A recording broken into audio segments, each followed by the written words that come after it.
Good evening, my friends. How are we? You are all very welcome along to tonight's late night agenda, where of course we have lots to discuss. We're going to look ahead to the League Cup final. We're going to talk possible Europa League opponents, sporting directors, manager searches, and lots of other stuff in between as well. Appreciate you guys giving up some of your evening to come have a chat with me. As always, as I like to say, this is your show. Now, today's stream is proudly being sponsored by our friends at Fantasy 5. Fantasy 5 is a football league game where you can win up to £5,000 every week, and it is completely free to play. So check out Fantasy 5 with the link in the description or by scanning the QR code on the screen. And we do appreciate your support. It is a gambling product. It is 18 plus. BeGambleAware.org is there for all of your responsible gambling tools. And again, thank you to our friends at Fantasy 5. I will have a longer, more in-depth ad read for you a bit later where you guys can be in with a chance to help us help out some good causes. So look, we'll get to that later on. Thank you again to Fantasy 5. And don't forget, link in the description or scan the QR code. Right, my friends, loads to get through tonight. We're going to be talking about the title of the stream, of course, what that means, who said it. We're going to be looking ahead to the final. But look, I want to just say, again, thank you to you all for joining us. Appreciate you being in. I'm very positive that United win the league. There we go, delusion already. We're only minutes into the stream and the delusion has started. Usually it's my good self, mate, that's delusional. But it's nice to see some United fans coming in to share the delusion. The boss, you're dizzy. I don't want to start singing, but now we've got the I'm so dizzy, my head is spinning like a whirlpool, it never ends. And it's you, boy, making me dizzy. There you go. You see, you did it. Blame yourself on that. Craig, do I play Football Manager? No, I don't play. I don't really play computer games at all, to be honest with you, mate. I don't play games. I don't even have, believe this or not, I don't even have one game on my phone. Not so much as solitaire. So no, I don't. I do play FPL, if that counts, actually. And I'm not very good at it. But I'm hoping that I can win that Fantasy 5 jackpot of £5,000. And we'll get to that later on. Predictions for the Cup final. A trophy lift.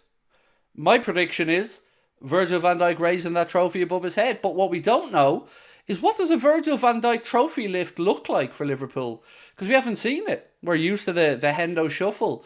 Now we potentially, at some point this season, will get to see a different trophy lift. Now, the big trophy lift I want to see is that Premier League trophy above our captain's head. But until then, we may have to start off with the one on Sunday.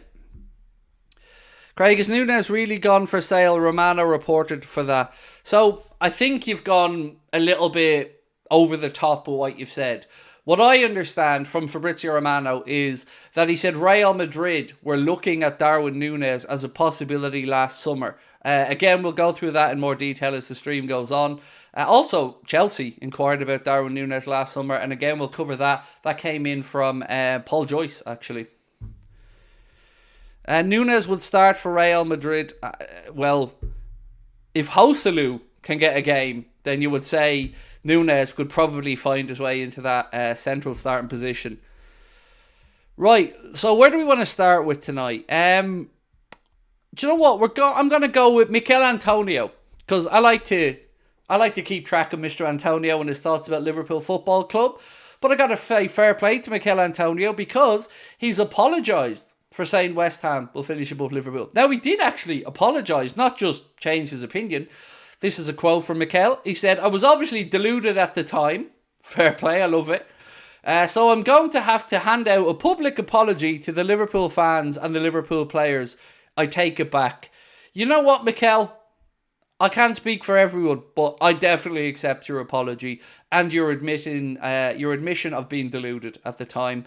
It takes a big man to admit that they were wrong, Mikel, and I think we knew you were a little bit deluded at the time when you mentioned it, but that's okay, bro. You did admit your delusion, so all good in that regard. At least he's tracking back. Apology accepted, said Brett Young. There you go. Apology accepted, Mikel. We're all good. What's this one? I want to talk a little bit for a second, if I can, about Jalen Danns, because I was reading up today and I want to give credit. Theo Squires of The Echo Look, you know sometimes I criticise the Echo, but I'm not afraid to give praise where it's due. Theo Squires had a very good piece on Jalen Danns and his progress from a youth player all the way through. Definitely worth a read if you're on the Echo site. This is a part of it, but I want to just finish up with a word from his father. So this says, Dan's rise this season has been spectacular, with the prolific striker scoring 21 goals at academy level to catch Jurgen Klopp's eye in the first place. Yet the majority of them have come with the under-18s. It's only since the turn of the year that he's stepped up and become a regular starter for the under-21s, only making his Premier League 2 debut in January. Inevitably, he scored in a 4-2 defeat to Brighton and Hove Albion, with his record in Premier League 2 now standing with 2 goals and 2 assists from 4 appearances. But the part that really got me right in the feels was a post from his father on Instagram. And honestly, I have to say, it's actually beautiful. No jokes, nothing. It's genuinely heartwarming. So, Neil Dan, Jalen Dan's father, posted, "Where to start? Tonight was one of the proudest nights of my life. To see you achieve the first steps of your dreams fills my heart with pride. To watch you work and work for your goals is a privilege to be part of. Proud of you, son. Keep pushing. Love you." Honestly, as a father, seeing him write that, I can't imagine how proud he must be, and rightly so. What a beautiful post from his father. So, fair play, Neil. And of course, we all wish nothing but the best for your son. What a moment that must have been for the Dan family last night to see him walking out onto the Anfield turf and having a part to play as well in Harvey Elliott's goal. But yeah, what a beautiful post. You don't often see vulnerability like that in today's day and age, and fair play to his father. What a beautiful post, and we all wish your son nothing but the best. Right, isn't it good, isn't it? It's a nice positive one to start tonight with. I love it, right in the fields. So, what's this one?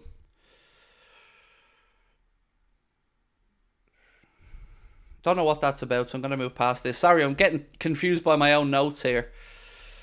So this is the one that our friend was talking about a moment ago regarding Darwin Núñez. Real Madrid considered a move for Darwin Núñez last June before signing Jude Bellingham, and that comes from Fabrizio Romano.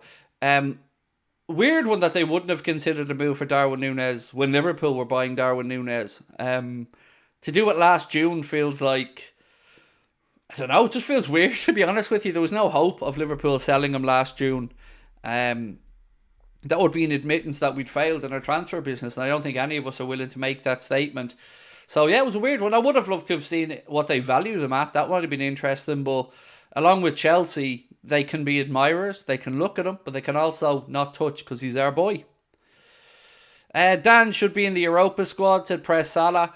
Well, look, mate, one step at a time. And I know we spoke about it a little bit earlier on, but he did not look out of place in those few minutes that he came onto the pitch. Had a nice little moment in the build-up, as I said, to Harvey Elliott's goal.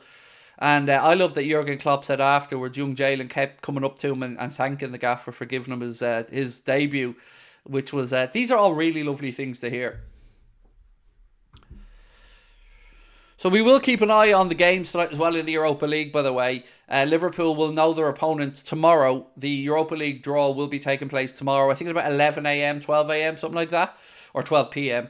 And we will, of course, keep you guys up to date with it at 4 o'clock. Because I'm not getting up at 11 o'clock to the Europa League draw. I love you guys and all, but not happening. So we'll keep you up to date with what goes on there. And basically, anyone that's playing tonight in the Europa League knockout stage is a potential opponent to Liverpool. We will have the second leg at Anfield because we won our group. That's part of the privilege of that, as do West Ham, Brighton, and anybody else that won the Europa League groups. Our draw's at 11 a.m, Mark said, with the conference draw coming in at 12. Yeah, so I won't be covering the draw. You can safely say Craig will not be up at 11 a.m. to cover that draw. Bradley, new contract. I mean, I'm sure there will be a much improved contract for Conor Bradley coming, but I've not seen anything today that suggests it's happening now or anything. But again, I would suggest that now that he is establishing himself more and more in the first team, that will be reflected in an approved contract offer, I'm sure. Anyone but Milan. We piss on Milan. I'm sorry, but we'd absolutely destroy AC Milan over 2 legs. I don't know how anybody... I've no fear of anybody in this competition. None. AC Milan will be beaten. They'll all be beaten because Liverpool are going to lift that trophy in Dublin. Whether we beat Alonso in the final or on the way, so be it. But that's what's going to happen. That is it. That's the plan. Don't want Karabag or Galatasaray. I think Galatasaray were losing last I'd seen. But I hadn't seen the full-time result of it. Or maybe they were the later game and they just started. But they were losing 1-0, I'm sure, on the night against Sparta Prague, if I'm not mistaken. Are Juventus in the Europa? No, they're not, mate. It's 1-1 now. There you go. Thank you for the update.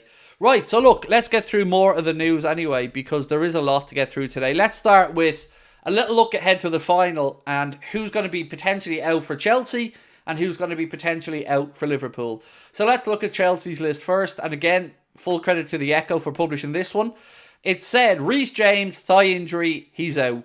Thiago Silva, groin injury. There's going to be a bit of a wait and see with him, so he's a doubt for Chelsea as well. Marc Cucurella, he's out.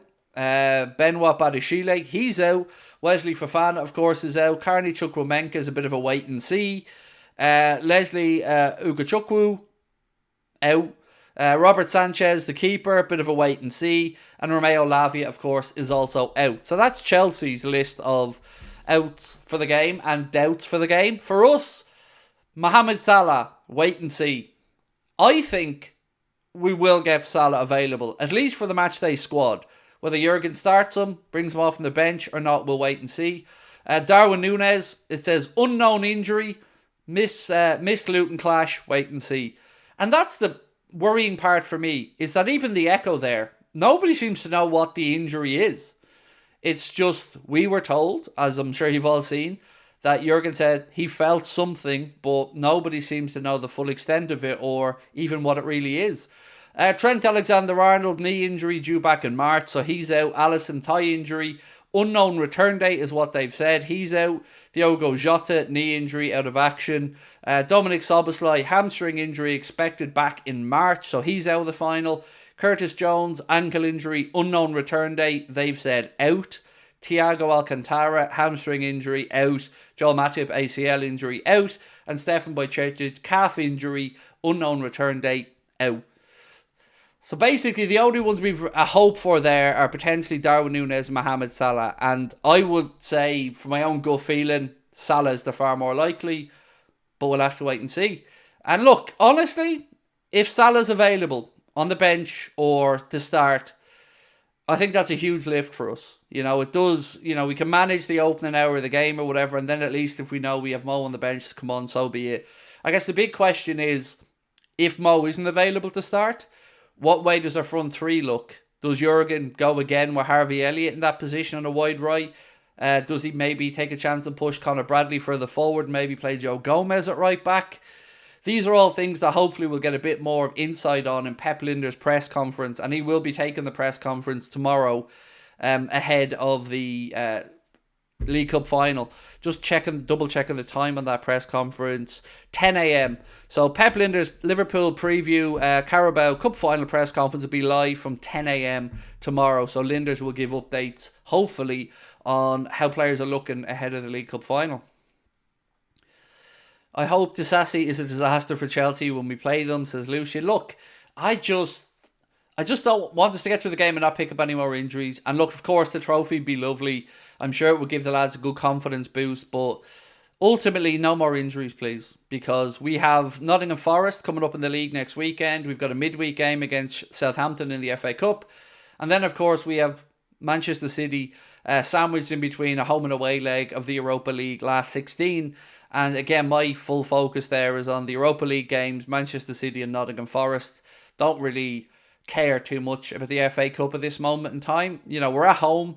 Let's give some of these kids a chance. Maybe you see Kumas, maybe you see Dans, maybe you see McConnell, Bobby Clark. You know, lots of options there for the club against Southampton. At home, you would hope we'd be able to get the job done. If we have to do it late with some stronger players coming off the bench, so be it.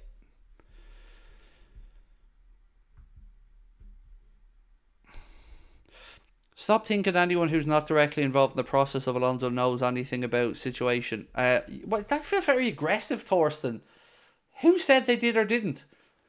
I haven't come on and professed that my best mate knows Alonso and he knows everything that's going on. I mean, drop the aggression a little bit, mate. Benjamin said, Craig, just a quick one on that German journalist Florian Plettenberg. How credible is he? He was the one breaking the news that Jurgen would consider a new contract. What's your thoughts around his comments on Alonso? Well, I think my comments are pretty clear, buddy. There's a clip up on the Clips channel where Ben breaks down exactly my thoughts. But happy, of course, Benjamin, to give you the thought process, mate.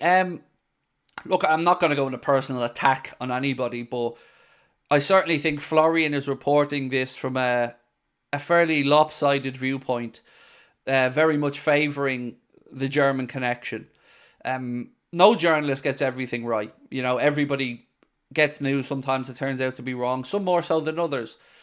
I would just say I don't believe a word he's saying around the Alonso situation, because I didn't think that he was that clued in on what was happening at Bayern. Each day his Bayern stance was changing from Thomas Tuchel will be there till the end of the season to Thomas Tuchel's being judged on a game-by-game basis. Bayern had made no plans. Then 24 hours later, Tuchel announced he was leaving at the end of the season. I don't know where his information comes from that makes him believe Alonso favours the idea of Bayern. He's the only person I've seen with that thought process. Obviously, I have my own thoughts on it, that he's, you know, a German pundit working with Sky Germany that wants to look after Bayern and the German league. And I kind of get that, but also you're supposed to be neutral in that reporting. And then I said, look, contrast that to what you've seen from Melissa Reddy, Kaveh Solokol, and others from Sky in the UK, who I think have given a far better, well-balanced version of events that doesn't tilt to one side or the other and just lays out the facts as we know them. So I wouldn't be disheartened by what Florian Plettenberg has had to say. I think that's the fairest I can be about it. All good, Thorsten. All good. Sorry, mate. Sometimes, as I said, I pick up on these things and I don't know if you're talking to somebody else or to myself, but either way, appreciate you clearing that up. Right, more news to get through because there is a lot coming out this evening. So you're probably wondering about the title of tonight's stream, right? And I will go to that now in 1 second. I'm just trying to get my notes ready for it so I can give you guys the skinny. Right, so legendary Liverpool defender Mr. Jamie Carragher believes it will be difficult for Xabi Alonso to stay at Leverkusen if indeed he does deliver the Bundesliga title. I also went on to joke a little bit that he'll try to charm Alonso during the March international break to come to Liverpool. But I do totally understand what he means when he said that it would be difficult for Alonso to stay at Leverkusen if he wins the league, because it's kind of peaked at that point, right? You've won the league, you've delivered something to the Leverkusen fans that they've never had before, which would be a Bundesliga title. Obviously, they've got the DFB Pokal and the Europa League to go through as well, but what more can he do after that at Leverkusen? Realistically, will they win a Champions League? No, I don't think they will, with all due respect to them. And he's already proved himself at that point. So, I don't know. I can't get away from the fact that the timing of the Liverpool job is key to all of this. If Jurgen hadn't announced his departure or Jurgen wasn't leaving, do I think Alonso would likely stay at Leverkusen or go to Bayern? Honestly, at that point, I don't know the man. My guess would be he'd stay at Leverkusen. I would find it very weird if I was in his shoes to go from delivering a league title and then moving to a club in the same league that you've just usurped to win that league title. It would feel like a downgrade more than anything. Now, of course, on the world stage, Bayern are a bigger club, but there's a reason why Leverkusen are winning the league title at the minute. So I never bought this idea that now, even though Tuchel's leaving in the summer, that all of a sudden Bayern's a huge headache for us. I don't think it is. I think our biggest battle is whether he leaves Leverkusen or not. If he does depart Leverkusen, I am all in on the idea that he's come to Liverpool. I can't see him making any other decision. So yeah, that's what the title's about. I want to know what you guys think. Do you agree with Jamie Carragher's assessment there that if he does indeed win the Bundesliga title with Bayer Leverkusen, that it'll be more difficult for him to hang around and stay because he will have delivered the Holy Grail? Or do you think he'll want to finish the work he's doing there for another season or two? For me, I agree with Carragher, but I also, as I've said, say that the Liverpool job and the timing of it is important to all of this. Silent said, hope Klopp changes his mind. So that is something that obviously has been brought up quite a bit in the fan base. When it was mentioned to Jurgen, and I think, again, I'm trying to remember back, I think somebody said to him as well that Sir Alex Ferguson had left before, changed his mind and come back, and he seemed very surprised by that. I don't see it happening, in all honesty. You know, I guess the thought process would be if we do well at the end of the season and win stuff, he'll feel it re-energised and fall in love with Liverpool all over again. And I honestly don't think the love of the club is a problem here at all for him. I think he's honest in what he said, that he's tired and he needs to recharge and he wants to spend time with his family. I totally get it. So no, I don't think he's going to change his mind. And also, from the point of view of the club have already started the process of a sporting director search that will, of course, end up with a manager search. Recruitment priorities might change. So yeah, no, I don't see that happening. As much as, you know, it could be a dream scenario for a lot of us, I don't think so. Do I think Bayern Munich are much bigger or are bigger than Liverpool? No, I don't. Bayern Munich are a big club, by all means. I'm not trying to underplay it, but for me, Liverpool Football Club is a bigger club. But Bayern are right up there. You know, I put Bayern in the top 7 clubs in world football. Real Madrid, Bayern, Man United, Liverpool, Barcelona, Ajax maybe. I know Ajax level is down, but they're, you know, I'm talking about the historic football clubs here. So they are a big institution. They're a very well run club normally. But in recent years, it hasn't been as plain sailing perhaps as Bayern would have wanted. And the Thomas Tuchel experiment doesn't look like it's working out. Opinion on... I don't know who that is, Tom. No idea who he is, so I can't give you an opinion on him.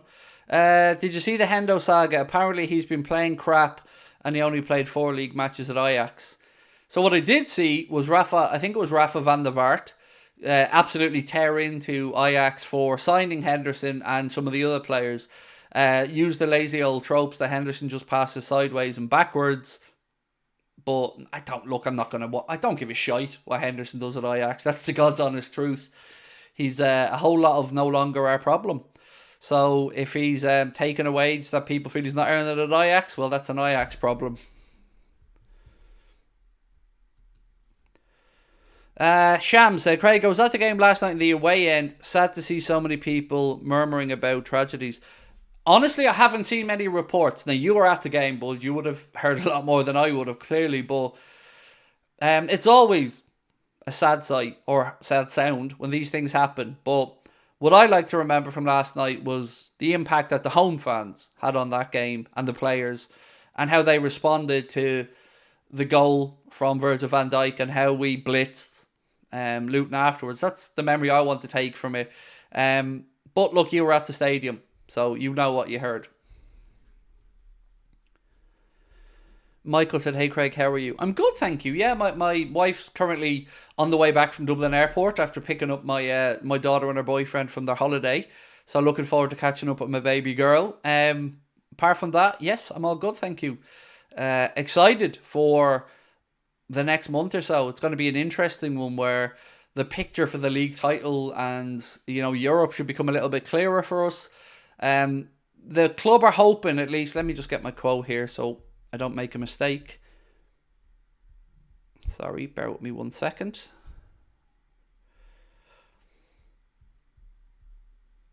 Is it this one? Nope.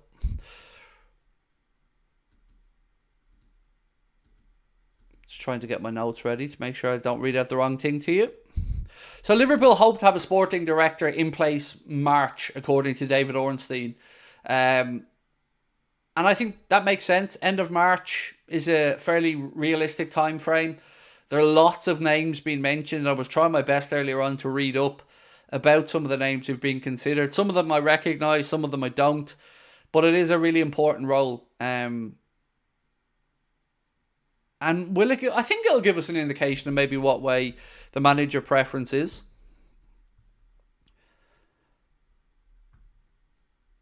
How big an upgrade is Endo over Henderson? A big one. But look, I'm not going to sit here and knock Jordan Henderson's playing days at Liverpool, because honestly, there were periods of his Liverpool career I thought he was a leader. And I'm not here to knock Endo, but I am happy to talk about Endo. And he's been brilliant. For the 16 million odd quid we paid for him, to the levels he's playing at now, it is a bargain. And George Schmadtke, Jurgen Klopp and the recruitment team deserve immense credit for finding the attributes that they needed in Witoro and bringing him in from Stuttgart. Like any other player that comes in, it sometimes takes a while to get up to speed with the league and the way Klopp wants to play. But now that Endo looks settled in, he just looks phenomenal. Just truly just looks phenomenal and an absolute bargain. So there was a post that I missed. Let me say, Mark's brilliant, by the way. Mark is a godsend to me, mate. Thank you. Whenever I miss a post from somebody, Mark lets me know about a member chat. This one's from the boss of Blue. Said, would you expect big transfers this summer? Love you. Love that, mate. Thank you so much. And right back to you. Big transfers. It's a tough one. I would expect significant funds to be available, yeah. Liverpool have been very clever and astute in their business. We went from a position where we were looking at spending 115 odd million for Caicedo, then 60 odd or 50 something million for Lavia, to getting Witoro Endo for about 16, and then we went and got Ryan Gravenberch. So I think yes, like any manager coming into a squad, whoever the new manager is, hopefully Alonso will have to assess what he sees there, and it might be a bit. What I am concerned about is, will it be a chaotic summer transfer window? Because let's say we get a sporting director in the end of March and they start to work towards transfers and, of course, appointing a manager. Even if they know who the target is, if they get Alonso in, let's say, I don't know, June, then you're up against the clock. Because Alonso would have to come in, assess the squad, look at pre-season, and then see what deficiencies he and his team would feel are there and look to address them. So it is a little bit concerned that I would expect probably a bit more of a hectic window than we would normally see with Liverpool. We know with Jurgen, he always, where possible, like to get his players in as early as he can. But this summer, I don't know. With the Euros as well, it feels like it could be a complicated summer. So let's wait and see. The sooner we get some clarity on the sporting director, the manager stuff, I think we can figure it all out a bit more. Right, so, ladies and gentlemen, I do want to talk to you about tonight's sponsor for a moment, because there's some really cool stuff that our friends of Fantasy 5 have put forward for us, and I want to talk to you about it here. So, firstly, what is Fantasy 5? Let me give you an input. Fantasy 5 is a fantasy league game where you can win up to £5,000 every week. And what's more, and probably what's best, it's completely free to play. It couldn't be more straightforward. You pick 5 players from the 5 selected games, and each player has an expected points total, and it's your job to pick players that you think will outperform that points total. Players score points based on the same system as FPL, but without the bonus points. They don't come into play here. If they all score more than their fantasy points target, you win the jackpot. And guess what? The jackpot was won last week. As you can see, we had a winner of the £5,000 jackpot from Fantasy 5. And what you'll notice about this team, my friends, is there's quite a few defensive players in there. So Rodri in there as an example. Then we've got the attackers in Solanke, Ollie Watkins, Hoyland in there for United as well, and João Gomez. So we did have a winner, and will we have another winner this week? Well, we hope so. But let me say one thing. If we win the £5,000 jackpot, then we're going to donate it to charity, and we're going to pick 5 of you guys to help us make that charity choice if we win. And even if we don't win, and here's the kicker, and here's why we love our friends at Fantasy 5. Even if we don't win Fantasy 5 are going to donate £1 to charity for every new player they get from the Anfield Agenda community. So simply by signing up and playing, you guys are helping donate some money to charity with thanks to our friends at Fantasy 5. Now, to help you out a little bit, I'm going to show you my team this week. This is what I've gone for. I believe Ollie Watkins will outperform his 9.5 point score. Same with Mainu at Manchester United. I know I feel dirty picking a United player, but I had to be done because I'm in this to try and get that £5 for charity. Then it's Matoma, 8.5 points. Rodri, always good for some points. Popped up with some goals recently as well. And Declan Rice at 6.5 points. So that is my team. But if you guys want to play, what do you have to do? Scan the QR code on the screen or use the link in the description. Of course, I have to point out to you that it's 18 plus. It is a gambling product, so always gamble responsibly. And begambleaware.org is there for all of your resources for responsible gambling. But again, just to remind you, every one of you that signs up, our friends at Fantasy 5 are donating £1 to charity on your behalf. So please use the code on the screen, the QR code or the link in the description. And thank you again to Fantasy 5. Right. All the best candidates is West Ham sporting director, but I don't know what his name is. Tim Steiten. And his brother Maurice has just come on as the chief scout for West Ham as well. Now, there's also been a report in the last week or two that Tim Steiten was unhappy in his role at West Ham and that he would like a little bit more power of decision making. And obviously with David Moyes' role under consideration and he may be departing in the summer, Tim Steiten would, in theory, be part of the process to single out and find a replacement for David Moyes. So, yeah, that's the name of the dude you're speaking about anyway, Tim Steiten.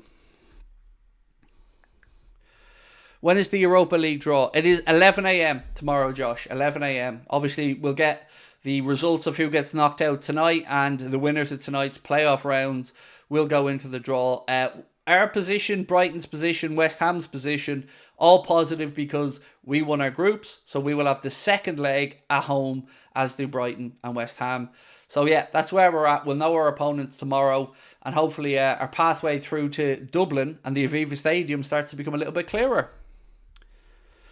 Fantasy 5 in the chat saying that £5 was won last week. Next, probably Craig with that team. I like what you're doing, guys. I like it. Yes, let's get on board the Craig hype train.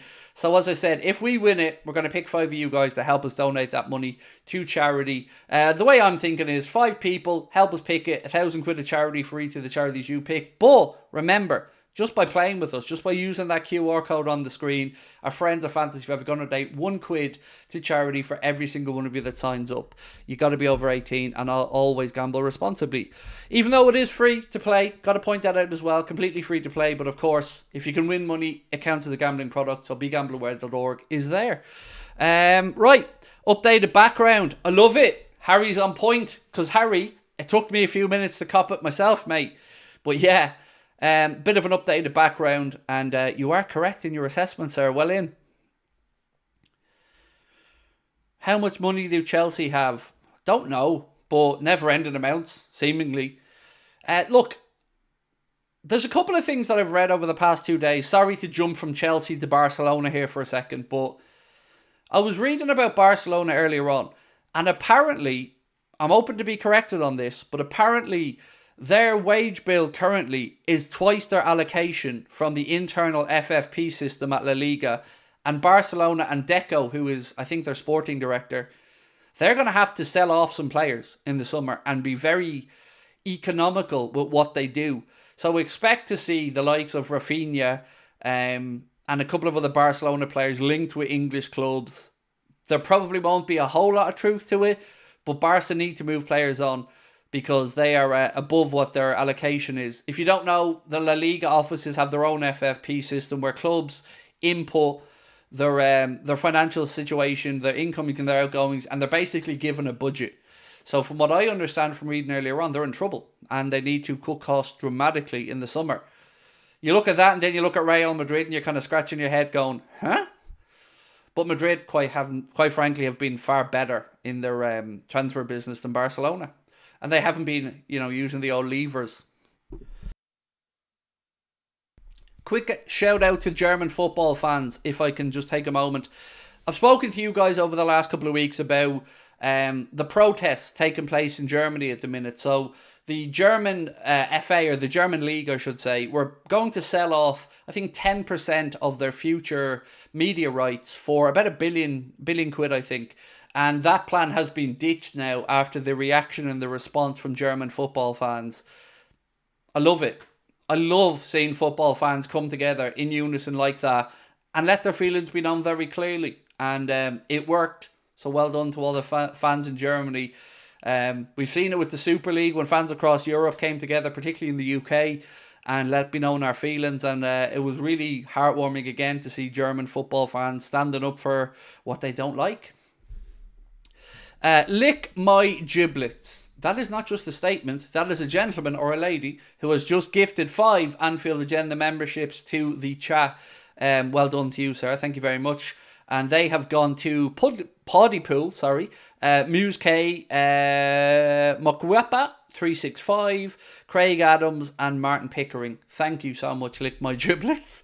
Did I say Lick My Giblets? Because I'm going to say Lick My Giblets again, because Lick My Giblets is quite fun to say. Do I support a team in Italy? I wouldn't say support, no. No, I wouldn't use the word support. Do I have fondness for a team in Italy? Yeah. Always did like AC Milan growing up. And when I was growing up, Serie A was probably the most powerful league in Europe. So yeah, probably AC Milan. But I wouldn't say support, no. How's my day been so far? You know what? It's been okay, thank you. Yeah, it's been okay. A couple of headaches behind the scenes that I can't talk about. Personal stuff. Not family related, but basically someone being a little rat. But yeah, all good. All good other than that. What else we got? I think Xabi has made his mind on which team he'll join next season, and we all know which club he's coming to. I agree with Carra, said Pro. I don't know if I'm there yet. I've got to say, like, if I'm giving you my honest assessment of it, I think if he leaves Leverkusen, he'll come to Liverpool. The only thing I'm unsure of is, you know, how comfortable he and his family maybe are in Germany, in the job he's in, and maybe he wants to give it a little bit longer. Ideally, I think one more year there in the Liverpool job coming up, this would have been a 100% no-brainer. I still hope it's a no-brainer, but I think it's us or Leverkusen. Don't see Bayern Munich being a big problem. I know it'll be reported. I know media have to do their job, but look, let's be honest about it. We're a far more attractive proposition is probably the phrase. JC Galvanil, how are we, my shrimpy friend? Nice to see you in the chat, bud. He has gifted 20 Anfield Agenda memberships. And JC will, of course, be at the Boston show. See the way I did that there, JC? Do I have the Boston show up? There it is! The Boston show promo as well. JC is going to be part of the welcoming committee in Boston. Thank you, JC. He's flying in for the show. So if you'd like to come and see us, the 22nd of March in Boston, the Anfield Agenda World Tour commences and finishes. Yeah, I'm calling it a World Tour. Wouldn't you? So yeah, Boston at the House of Blues Foundation Room. We'd love to see you there. Tickets are on sale. Ticketmaster price at $25. But if you're part of the Boston Official Liverpool Supporters Club, just reach out. We're happy to give you guys some free tickets to come along. Lovely to connect with you.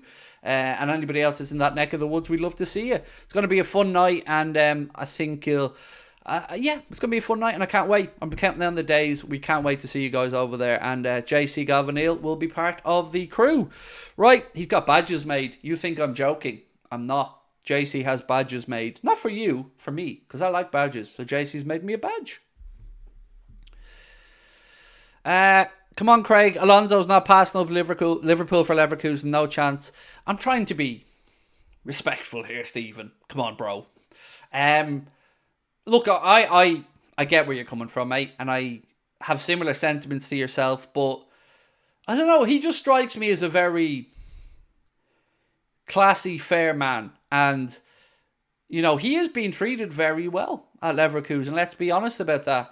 But yeah, I think it's a now or never. situation for Alonso at Liverpool. I'm going to go that far. Not trying to put pressure on the man or anything, but like, let's say somebody else comes in and does well. Well, we know Liverpool have no problem rolling over managers' jobs for 5, 6, 7, 8 years once they're continuously progressing. We've seen it with Jurgen. Before that, I can count on one hand the Liverpool managers over the last few years, really, before Jurgen Klopp, or the last 10 years before Jurgen Klopp. Maybe I can count them on one hand, but you get what I'm saying. Us United before Sir Alex Ferguson's departure and what's happened there. We stick by our managers a bit more than maybe some clubs in Europe, and I would include Bayern as part of that. How many managers have they had in the last few years compared to, obviously, Jurgen Klopp's reign at Liverpool?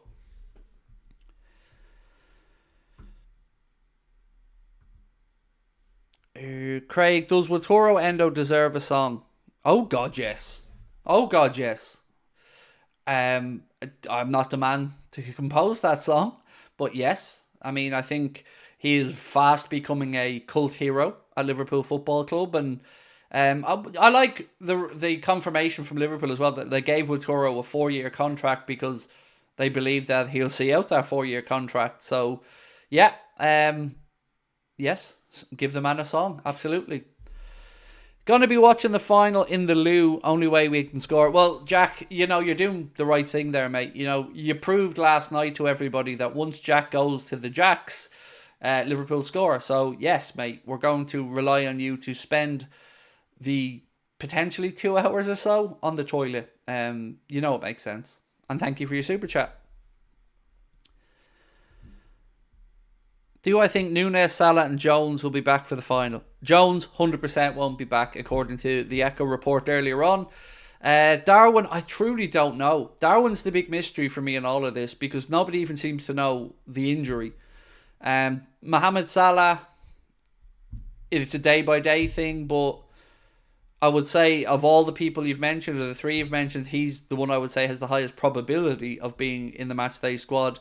Watoro, by the way, is incredibly excited about it. He was speaking about playing in front of 90,000 people at Wembley and how he wants to win his first title with Liverpool Football Club. And incredible. Incredible for a player that had to start off in J-League 2 and work his way up from there. And then obviously made his way to Stuttgart. And imagine what that day must have been like for Watoro, where the phone rings, and I don't know whether it was George Schmacker or Billy Hogan on the end of the phone, but either way, phone rings. Actually, I'd imagine it's his agent saying, Watoro, sit down for a minute, bro. Maybe put the gum shield in. You won't believe this, but I've just got off the phone with Liverpool Football Club, and, well, they want you. They want you to come and play for Liverpool. They want you to come to the Premier League. Just imagine for a minute what that must have been like for a player whose dream it was to play, not for Liverpool specifically, but in the Premier League. And he's 31, and the call comes. And it doesn't just come from anyone, it comes from Liverpool and Jurgen Klopp. They're the moments in football that make it all worthwhile. They're the stories that really impact me anyway, because, it's a great story of never giving up, continuing to fight, keep doing your best, putting your best foot forward every week, and you never know who's watching or what the future might hold. It's truly amazing. Do you think Sobo will make the final? No. Again, I'll go back through the list earlier on. I'll read it out to you from the Echo. We'll start off with the Chelsea team. So, Reece James out. Thiago Silva, they're saying wait and see. Kukureya out. Badashili out. Fofana out. Chukwuemeka, wait and see. Ugachukwu out. Robert Sanchez, wait and see, and Romeo Lavia out. So that's the Chelsea side. From the Liverpool side, they say Mohamed Salah, wait and see. Darwin Núñez, unknown injury, wait and see. Trent Alexander-Arnold, knee injury, due back in March, out. Alisson, thigh injury, unknown return date, out. Diogo Jota, knee injury, out. Dominic Szoboszlai, hamstring injury, expected back in March, out. Curtis Jones, ankle injury, unknown return date, out. Thiago, hamstring injury, out. Joel Matip, ACL, out. Stefan Bajcetic, calf injury, out. So, the only 2 that they're really giving any hope to there is Darwin and Salah. And the Darwin one, it's an unknown injury, so everyone's kind of guessing. So, Soren, thank you so much for your really kind super chat, mate. Wife and kids are from Liverpool, and I also guess Xabi's salary will be different at Liverpool. Love the show. Mate, thank you so much. And much love to the family as well. Really appreciate it, Soren. And I love your name, by the way. Genuinely, it was one of the names we looked at when we were naming Lucas. Ultimately, the tiebreaker came down to the fact that nobody called Soren played for Liverpool I'm aware of. So we went with Lucas after Lucas Leiva. But I love your name, mate. And again, I love your support of our community. Thank you so much. If we don't get Alonso, I'd want Ruben Amorim. Well, it does look like that's also where the club are thinking. So you're on point. Well played. I'm going to go back through 1 sec to get my notes. Right, here we go. This comes from Miguel Delaney, who I would hold in very high regard. He said, Ruben Amorim has emerged as a potential alternative for Liverpool. Him and Xabi Alonso are said to be the main candidates for the job. So there we go. So for me, I said this earlier on in the stream, I'm always reevaluating the situation and what I think is the best fit. It's Alonso, then Amorim, and then Nagelsmann for me. But Nagelsmann it's almost me rolling the dice and giving him the benefit of the doubt, because many Liverpool fans will remember him rocking up in, want to say 2017 with Hoffenheim for a Champions League playoff, and he was a bit arrogant, a bit dismissive about Anfield and left with his tail between his legs. But he is still a very highly regarded coach. Turned down Real Madrid 5 years ago, and he's still only, 36, 37, and managing the German national team. But that contract expires after the Euro, so will be available in the summer, albeit late in the summer. So for me, yeah, it's Alonso, Amorim, and then Nagelsmann, but it's a long way from Alonso to the next candidate in my mind anyway. No De Zerbi. No, see, with De Zerbi, I can't describe what I'm trying to express properly, but I just don't see him as being a Liverpool manager. I see him as being a Barcelona manager or a future Manchester City manager, maybe an Inter Milan manager, because I know he wants to go back to it. I don't know if he'd have the connection. I don't know if he would fit, if that makes sense. You look at the players that have worked under him, and I said this earlier on, glowing references from the likes of Adam Lallana and others at Brighton to say that, the way he explains football and thinks about it has opened up their eyes to a whole new way of playing. But I don't know, does he have the gravitas? I don't know, he just strikes me as more of a Man City, Barcelona fit than Liverpool. That's my take on De Zerbi anyway. The thing we need to remember is we have managers queuing up to come to Liverpool. Most clubs don't have that luxury, and it's usually a toxic exit. Yes, multiple wounds. I've said this many times, mate, but it's a rare opportunity to come and become Liverpool manager, not just because of the job, but because of the reasons the job's becoming available. I've said this so many times, but as you've rightly said, usually a manager gets fired because they've shit the bed, or fans have turned, or players aren't playing for them, or they fall out with the owners, or many other reasons. But it's rare that somebody steps down like Jurgen has, and doing so with the club in a very strong position, some good transfer business done in the summer, and a bright future. Look at the stadium, highest capacity in 60, 70 years. It's an attractive job, like you've said, in a great environment with fans who are excited by the possibility of somebody new, younger maybe, coming in with, again, renewed energy to push the club forward.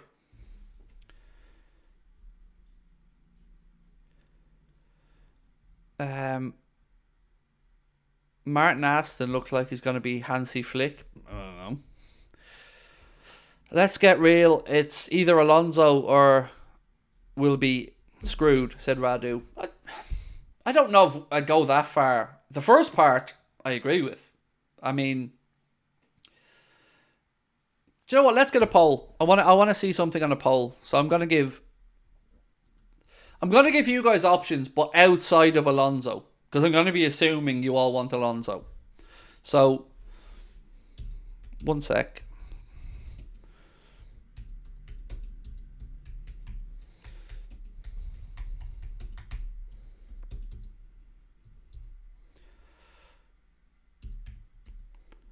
Right, so give me some options. So Amarim.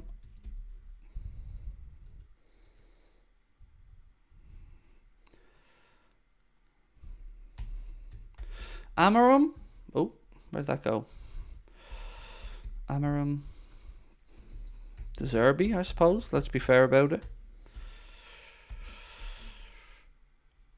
Potter. Not a hope. Potter's not even under consideration from what I can gather. I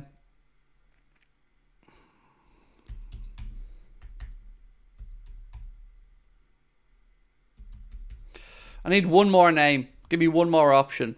Hansi Flick, Thomas Frank, Eddie Howe. Well, he's in the job. Ollie, would you stop now? Right, so I need either Hansi Flick or Thomas Frank. Give me one of those two.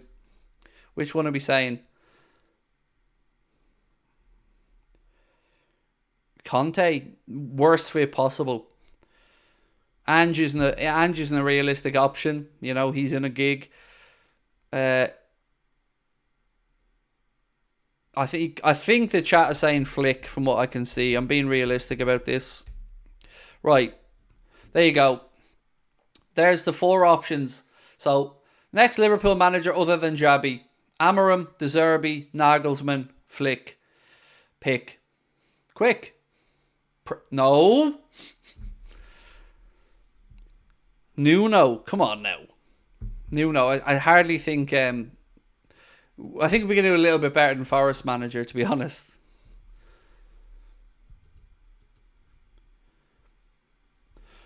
Somebody mentioned Watoro earlier on, and there was a great post from somebody called Hennis, I think it is, that said, our record with Watoro Endo starting is mental. 15 games, 13 wins, 2 draws, 0 losses, and 32 goal difference. Plus 32 goal difference.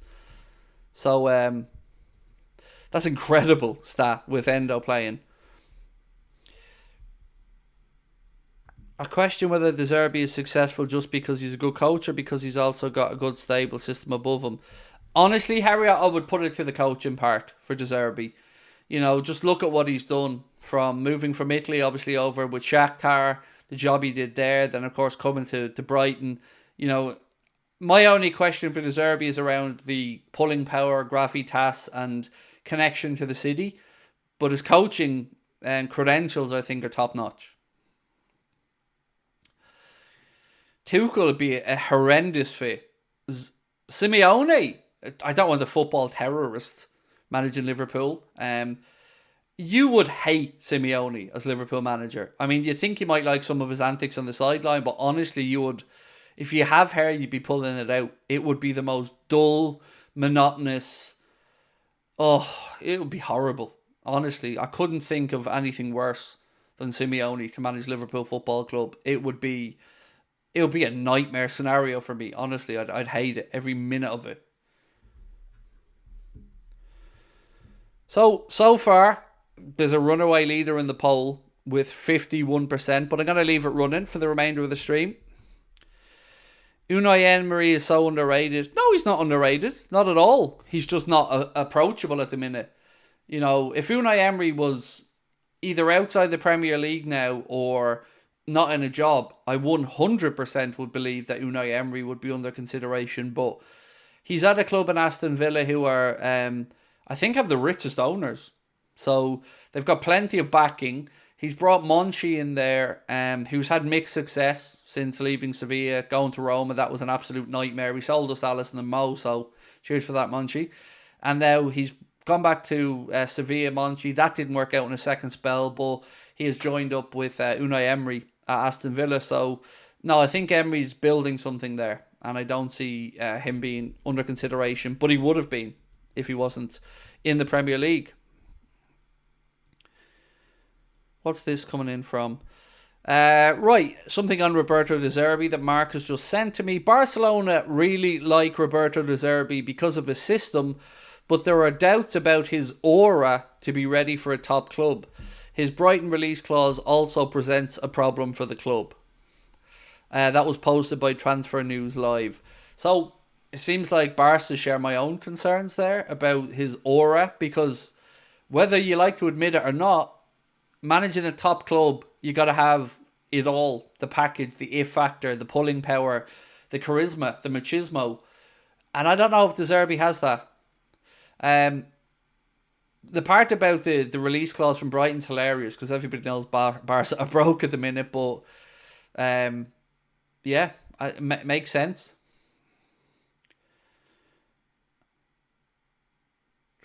Emery struggles with big name players, I think. It's better with players with less expectation. Look, he's at a good club that is working out well for him, you know, and it's good to see Unai Emery doing well, because I think when he was at Arsenal, a lot of people didn't give the man the credit for his coaching CV. But now that he's come into Villa, and you can contrast his Villa team to what Steven Gerrard was doing with a similar group of players, you can see the levels of coaching difference there from Emery. What about Gerrard in the poll? At this point, Trivash, I think me and you have as much chance of becoming Liverpool manager as Steven Gerrard next.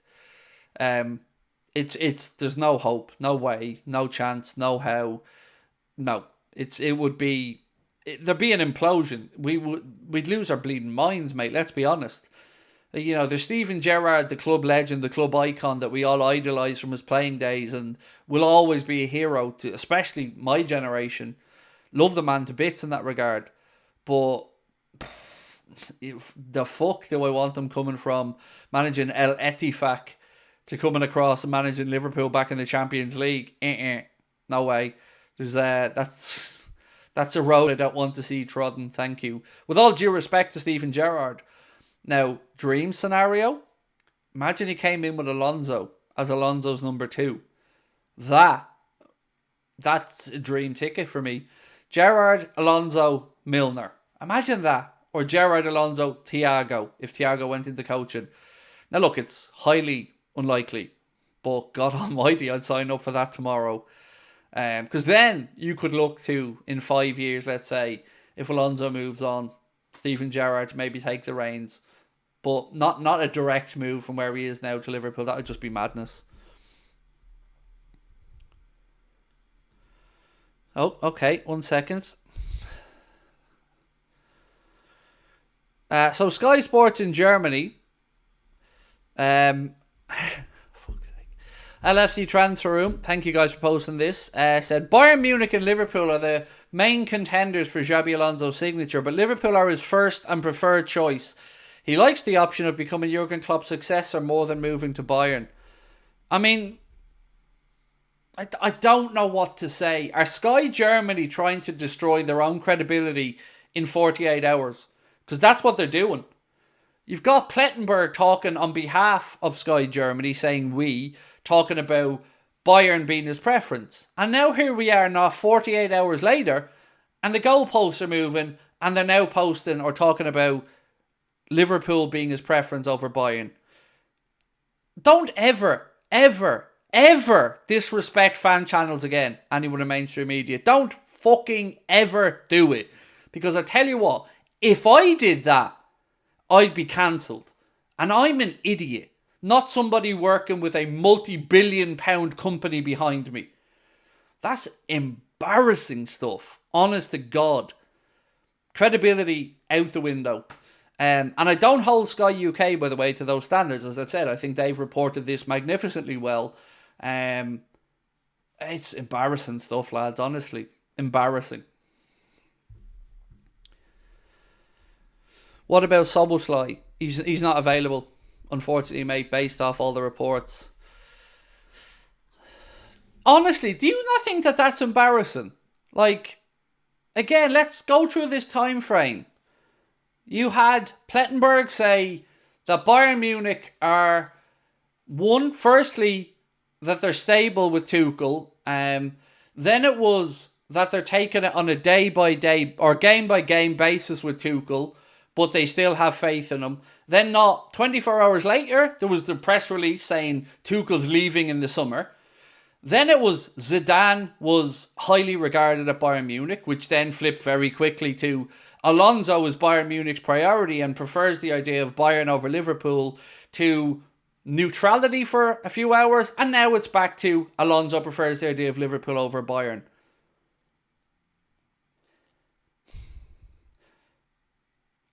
I honestly, I've got to be careful about what I say, but it's quite simply pathetic. I don't know what else to say. It's pathetic. And if that doesn't tell you that this is all just click-driven bullshit, I don't know what will. We're supposed to believe in these institutions. We're supposed to have respect for journalistic integrity. Now, as I've said, look at the reporting on this from Ornstein, Paul Joyce, Melissa Reddy, Kaveh Solokol, Miguel Delaney, Jan Agafjortoft, and you will see balanced, well-rounded, some opinion, some information-based reporting. Contrast that with the biased bullshit that started coming out of Sky Germany, and you can just see how I get a pain in my arse having this nonsense rammed down my throat every time I turn on TV or read an article, because it's just clickbait. It's bullshit.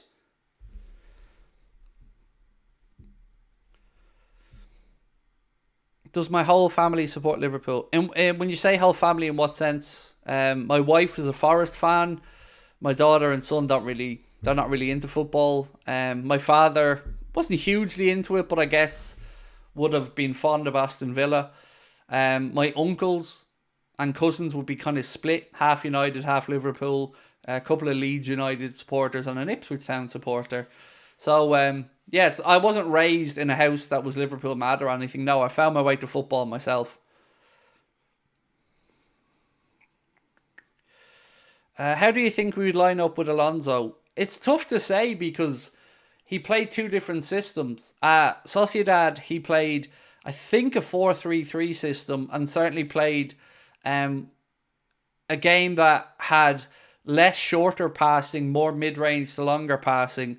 And again, credit to Melissa Reddy and Sky for that. That's where I got that bit of information. Versus what you've seen at Leverkusen, which is a different system, more narrow, and with shorter passing and higher levels of possession. Which is kind of, I guess, somewhat more towards the Pep Guardiola side of it. But so the truth is, I don't know what I would expect when Alonso came in. But what I would expect is a well clued up footballing man who knows what he's at to have a plan in place and execute it.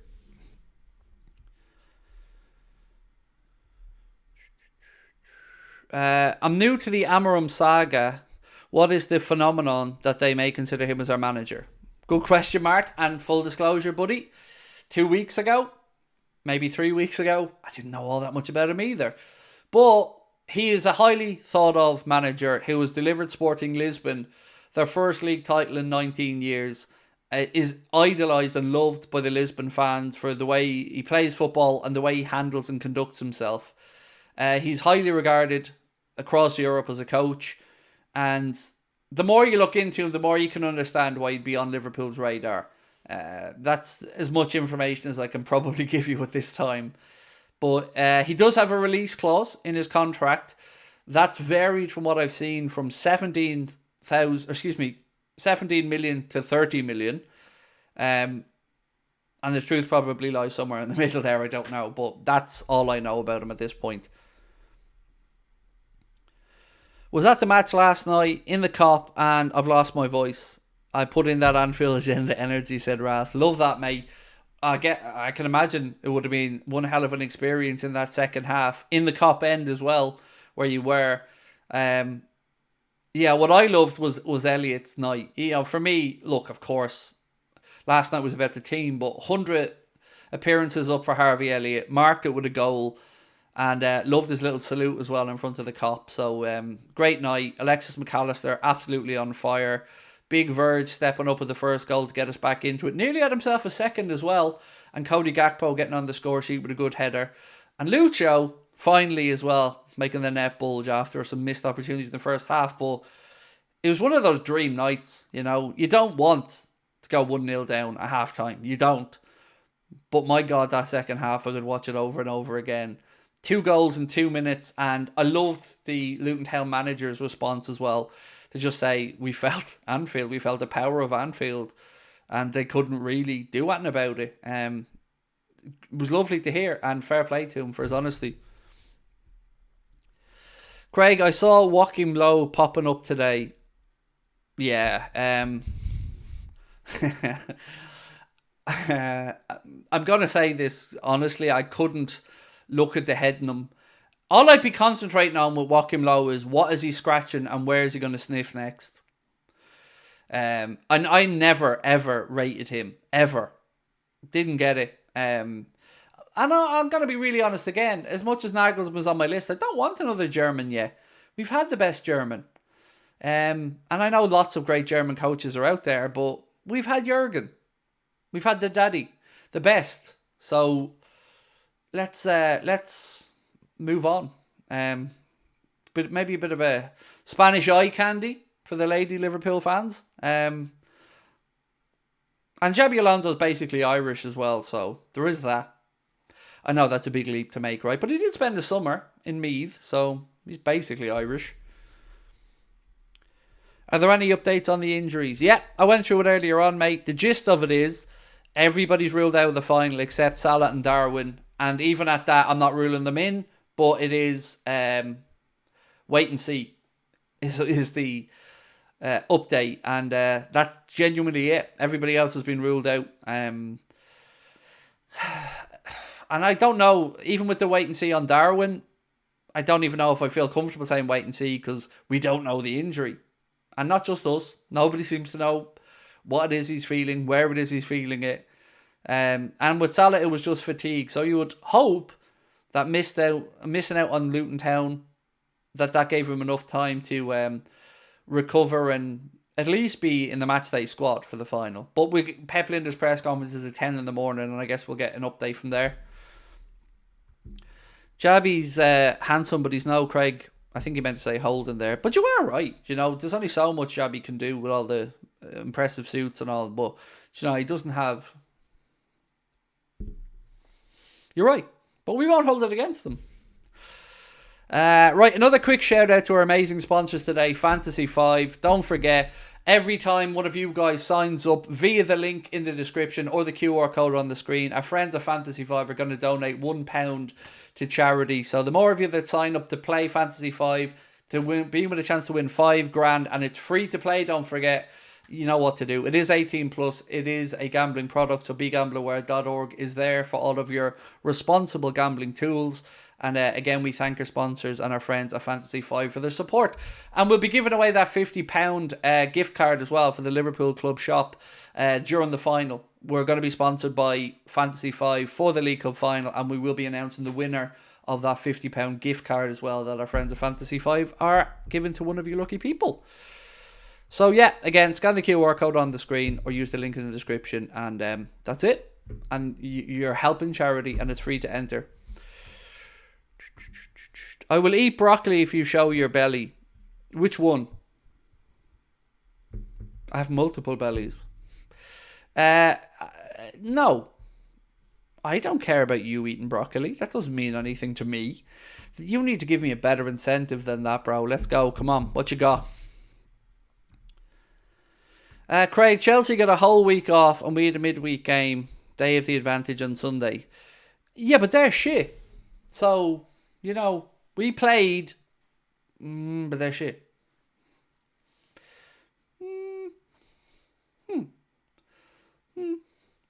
You know, I'd rather Liverpool played 4 days in a row than have that Chelsea squad.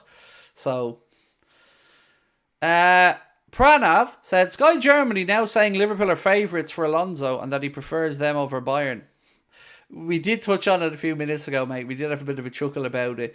It's, I don't know what to say anymore. I mean, if you wanted an example of how to potentially destroy your own credibility in 48 hours, you know, I present the evidence. Liz said, please don't use the words homo, love is love. I certainly don't think I used the word homo, Liz. It's not in my vocabulary. So I don't think it was me. Now, maybe somebody said in the chat, no homo, but it's a turn of phrase, but I appreciate where you're coming from. And of course, we are welcoming of everybody here on Anfield Agenda, as I'm sure everybody knows as well. But if that was, and I don't know if it was, at me, I certainly don't remember saying anything like that, Liz. Oh, it wasn't me. Cool.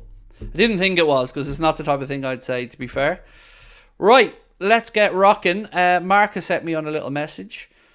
What's this one? No, we've done that one already. Okie dokie. Let me get back to my notes.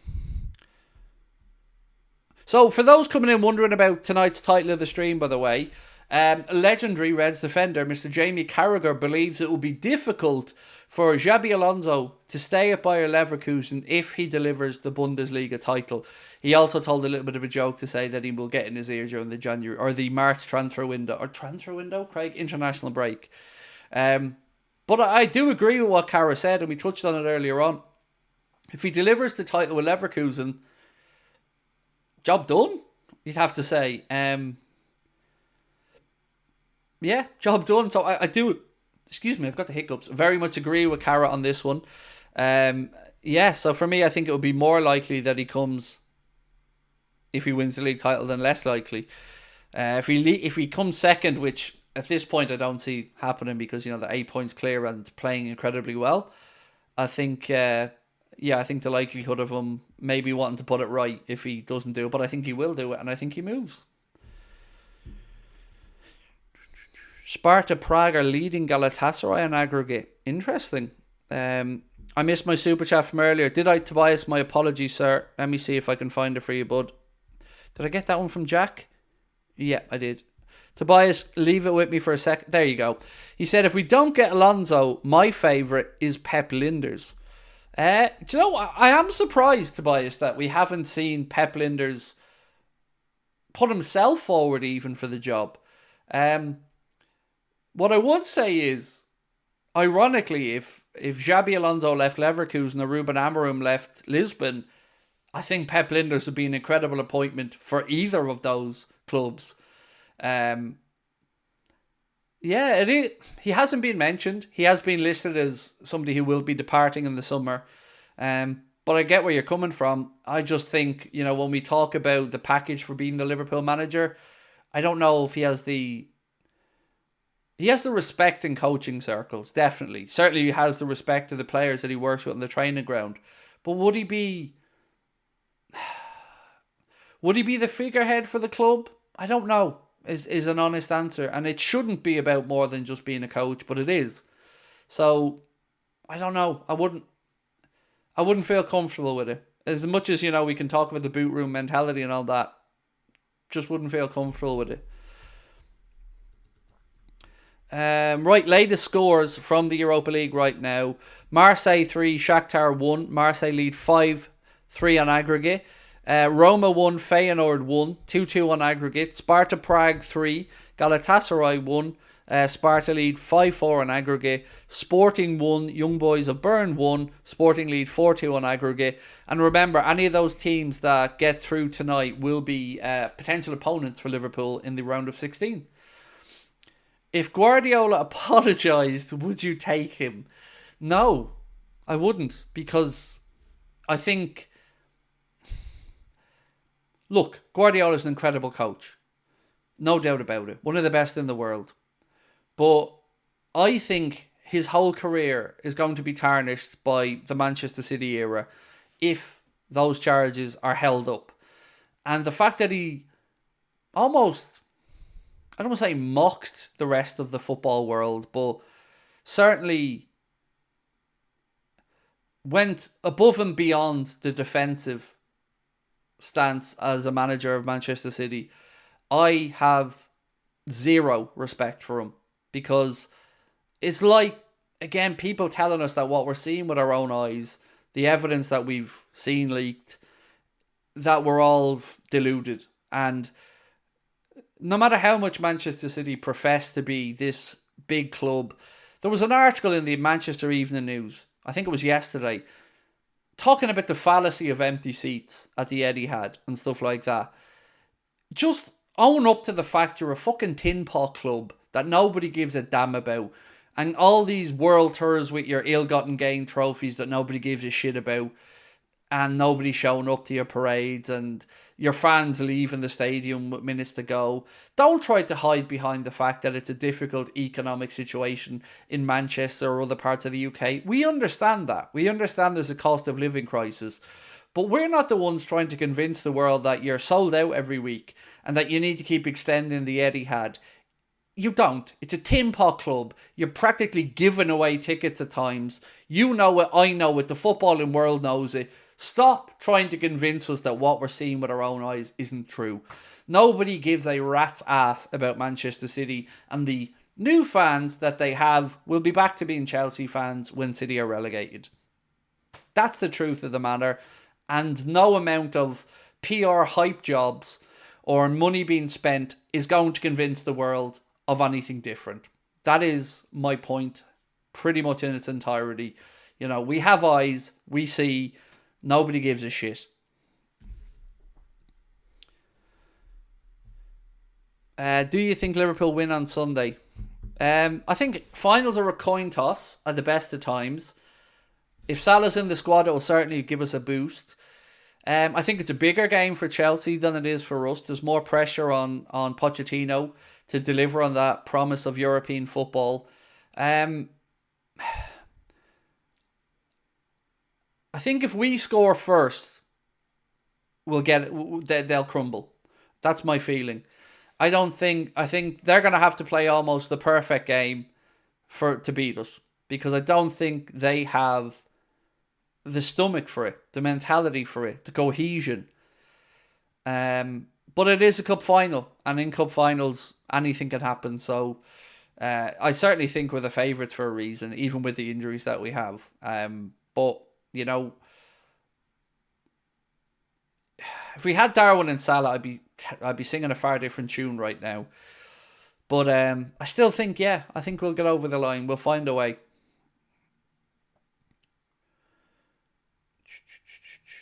Do you think we lack experience for the final? No.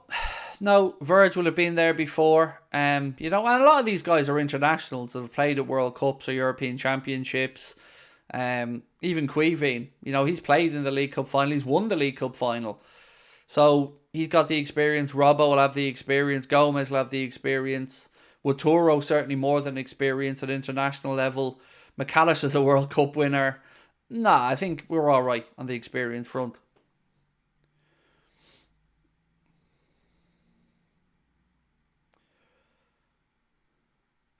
Sky Germany has an interesting dynamic, said Zayn. Maramesh said Alonso favours Liverpool over Bayern. Plettenberg says Alonso favours Bayern over Liverpool. Both work for the same outlet. I know, mate. I've said this earlier on. It's a perfect example of how to ruin your credibility in 48 hours. And for an outlet that has as much money behind them, they're not like a YouTube channel. They're a very, very well-funded, established, well-connected company that are looking very foolish at the moment. And as I've said, I don't throw in Sky UK into that. I have had my own issues with Sky UK, but on this, far more balanced, far more credible, far more insightful. It's weird.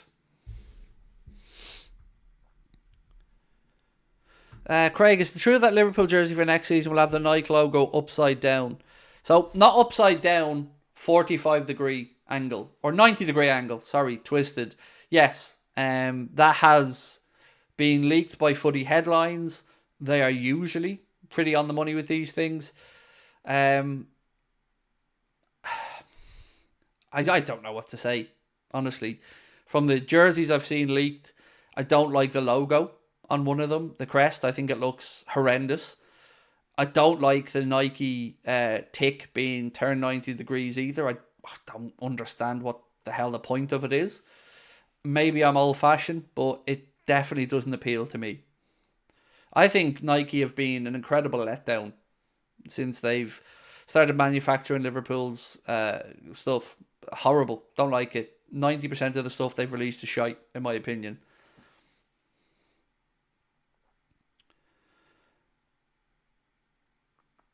There's no way it'll be turned, though, realistically. Oh, mate, wait and see.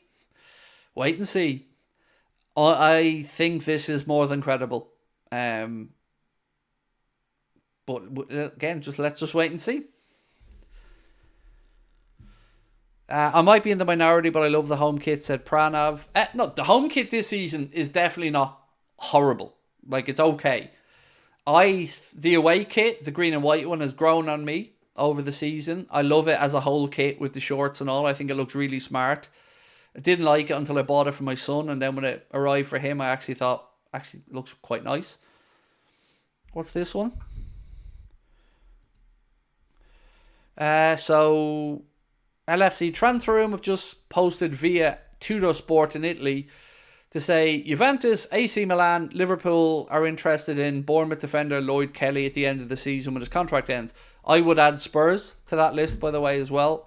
From what I've read up on, I think Spurs are interested in Lloyd Kelly also.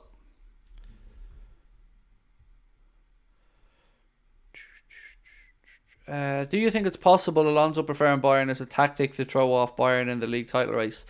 No, I think it's wishful thinking from a German-based outlet who wants to look after German football and the Premier team in Germany. I think it's trying to influence the narrative and public perception. But I'm glad that nobody's taking it seriously, because they are. I think they're embarrassing themselves. More balanced reporting from elsewhere, from the UK and Europe, are saying that, Liverpool are the preference, but also Leverkusen are his club right now, and that's his priority. I think that's probably the truth, I would consider him staying at Leverkusen more of a threat than him going to Bayern Munich. New Balance kits were so good, said Andre Nielsen. I love them. Love them, mate. Love the trainers, love the training tops, the hoodies, the polo shirts. Yeah, I was... I won't lie, I was hoping we went back to Adidas. Now, I know that there was a bit of... I think a bit of bad blood between Liverpool and Adidas when we moved to Warrior. I think Adidas said that Liverpool weren't worth the money they were asking at the time, or something along those lines. But I would have loved to have had those Adidas kits back. Imagine being able to go in and buy the 88, 89 kit, the retro one with the Adidas badge on it. Take my money. Do you think we're favourites and are capable of winning the title? Are we favourites? No. I think the perception of the bookies and certainly the media seems to be that City are probably still the favourites. Can we win it? Of course, absolutely. If we beat Manchester City at Anfield and have beaten Forest ahead of that, for me, it's between us and Arsenal at that point, and then I'll be a keen observer of Arsenal's trip to the Etihad. So we're a point ahead of City. If we were to beat them at Anfield and have a 4-point cushion, I think we get the job done. Or at least it's between us and Arsenal, perhaps at that point more so. Does Amaram speak English? Truthfully, I don't know. I'm sure somebody in the chat will have known or will have heard him being interviewed. Perhaps. I don't know the answer. I would imagine if he's being considered, he must do.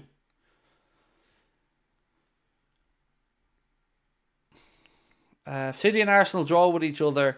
Is that basically a win for Liverpool?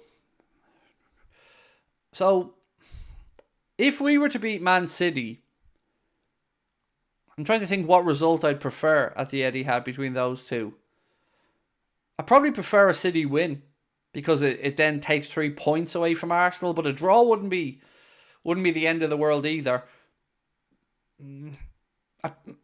I'd probably go draw, because I think Arsenal might drop more points. So probably a draw that'd be the result I'd be hoping for. We can't ignore City and Arsenal. They're exceptional. Nobody is ignoring them, to be fair, Kyle. But let's be honest about it, mate. There's a reason we're top of the league at the minute, because we've got the most points. And even though City and Arsenal have a game in hand on us, again, we've put the points on the board. And If they both win the game in hand, then there's 2 points separating first and third. So, yeah, lots to play for. But look at the games we have left to play. United away, okay, difficult enough, but I fancy us to get that done. If we beat City at home, then Villa away, second last game of the season, is probably the toughest one. Spurs coming to Anfield. It's at Anfield. I'd expect us to take care of Spurs. And as we get players back from injury as well and get that boost, I think momentum will move with us. The interesting one for me is Arsenal, to see how Arsenal get on over the next few weeks. They've now got a difficult second leg to play against Porto in the Champions League, having conceded late last night. And a trip to the Etihad. I don't know if there's a North London derby left this season. I'm sure somebody in the chat will be able... Actually, do you know what? I do know. Let me go through the fixtures. Hold on. I have the fixtures back here. I have all three clubs' fixtures here somewhere. 1 second.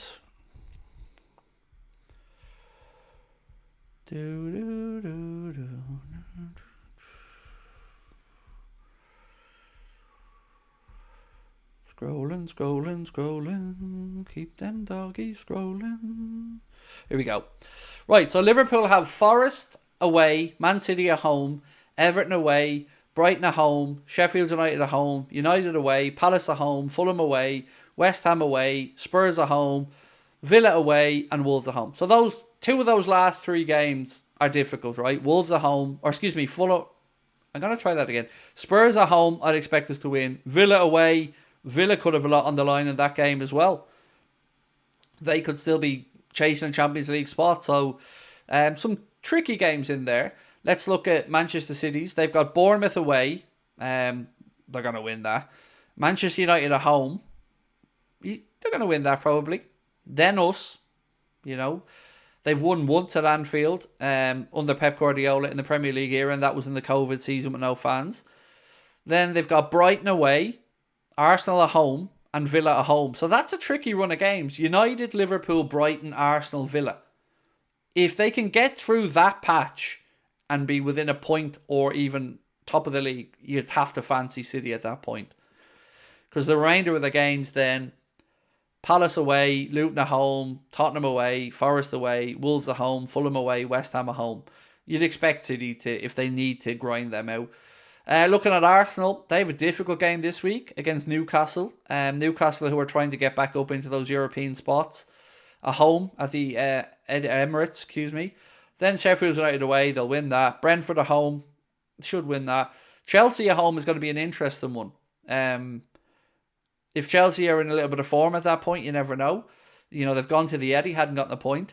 Then they've got Luton Town at home, they should win that. Brighton away, you never know. Villa at home, again, I'd probably edge Arsenal there as well. Wolves away, Tottenham away, so they do have a North London derby, fourth last game of the season. Bournemouth at home, and then they finish with Manchester United away, second to last game of the season, and Everton at home. And again, much like we spoke about, maybe we have something to play for, or Villa have something to play for against us in the second to last game. They could be going to Old Trafford with United needing points to get into the Champions League. So it's going to be a tasty last couple of months of the season. Right, can I ask one little favour from everybody, if you'd be so kind? Do drop a like on the stream. Every single one that hits it really does help us out, and there's over 1,000 people in, 370 likes. So if you take a sec, hit the like button, that would be much appreciated. And if you haven't subscribed, well, of course, we'd love you to do that as well. I am going to say goodnight, actually, and I will see you wonderful people tomorrow at 4 p.m, where we'll be discussing Pep Linder's press conference, who our opponents are in the Europa League last 16, and of course the preview will be out tomorrow as well, looking ahead to the League Cup final against Chelsea. Massive thank you to tonight's sponsors, of course, Fantasy 5, the fantasy league game where you can win up to £5,000 every week, and it's completely free to play. Check out Fantasy 5, the link in the description, or by scanning the QR code on screen. And don't forget, every single one of you that signs up, our friends of Fantasy 5 will be donating £1 to charity. And if we win the 5,000, we're going to give it entirely to charity, with you guys helping us picking. It is an 18 plus product. BeGambleAware.org is there, and always gamble responsibly. Thank you again to our sponsors. Right, I will see you guys tomorrow at 4 o'clock. Appreciate all your support as always.